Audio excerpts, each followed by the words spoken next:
जैसे ही सबसे खतरनाक इंसान स्कूल में आने वाली थी, क्लास के सारे बच्चे फौरन अपनी जैकेट्स उतारकर उस लड़के को ढक दिया और खुद तुरंत मैदान के किनारे लाइन में जाकर खड़े हो गए। अगले ही पल गुस्से से भरी स्कूल की प्रिंसिपल मैदान में आ गई। पूरे मैदान में सन्नाटा छा गया, बच्चे कांपने लगे। लेकिन तभी एक लड़की ने अचानक लड़के की पोल खोल दी, जोर से चिल्लाई, मम्मी। सभी बच्चे अंदर ही अंदर उसके लिए प्रार्थना करने लगे। जब प्रिंसिपल कपड़ों के ढेर तक पहुंची, वही लड़की फिर बोल पड़ी, बोली, मैम ये तो कल रात से यहीं सो रहा है, इसके पास तो टाइम ही नहीं था कुछ करने का। प्रिंसिपल सुनकर चौंक गई, क्योंकि पास रखे वाटर बॉटल में गर्म पानी अब भी था। मतलब साफ था कि ये काम लड़के ने नहीं किया। सारे बच्चे भी फौरन सिर हिलाकर मासूमियत में हाँ भरने लगे और तभी मौका देखकर लड़का आंखें मसलता हुआ उठा, मासूम सी शक्ल बनाकर प्रिंसिपल से पूछ बैठा, मैम हुआ क्या है? प्रिंसिपल जानती थी कि कुछ गड़बड़ है, पर कोई सबूत न मिलने पर गुस्सा अंदर ही अंदर उबलने लगा। तभी उनके नजर लाइन के आखिर में खड़ी एक लड़की पर गई, जिसकी पोनीटेल भीगी हुई थी। प्रिंसिपल गुस्से में आगे बढ़ी और उसकी लंबी चोटी पकड़कर उसे 360 डिग्री घुमाना शुरू कर दिया। बच्चे अभी सदमे में ही थे कि अगले ही पल वो लड़की हवा में घूमती हुई सीधे स्कूल की दीवार के पार जा गिरी। लेकिन प्रिंसिपल यही नहीं रुकी, उन्होंने सब बच्चों को ऑडिटोरियम में बुला लिया और सीधा मंच पर खड़ी हो गई। फिर एक लड़की छोटी सी, जिसका नाम मीरा था,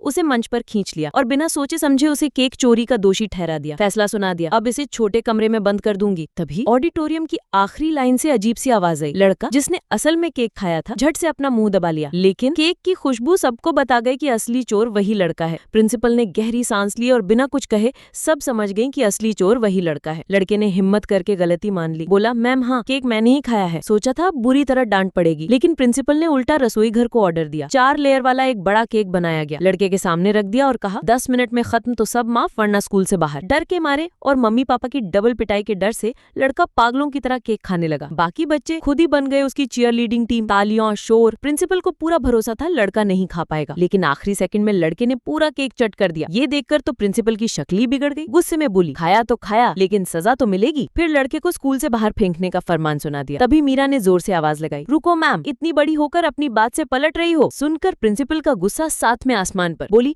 अब तुझे असली सजा मिलेगी, और खोल दी वो डरावनी छोटी सी डार्क रूम। मीरा को अंदर बंद करने की धमकी दी, पर बच्चों ने ऐसा नजारा पहली बार देखा। सभी डेस्क पर चढ़ गए, जोर से चिल्लाए, अगर हिम्मत है तो सबको बंद कर दो। प्रिंसिपल तो जैसे इसी मौके का इंतजार कर रही थी। एक स्विच दबाया और सैकड़ों डार्क रूम खुल गए। सभी बच्चे डर के मारे डेस्क के नीचे छिपने लगे। लेकिन तभी मीरा, जो असल में सुपर पावर वाली थी, अब और चुप नहीं रह सकी। उसने अपनी ताकत से क्लासरूम की सारी लोहे की चेन कंट्रोल कर ली।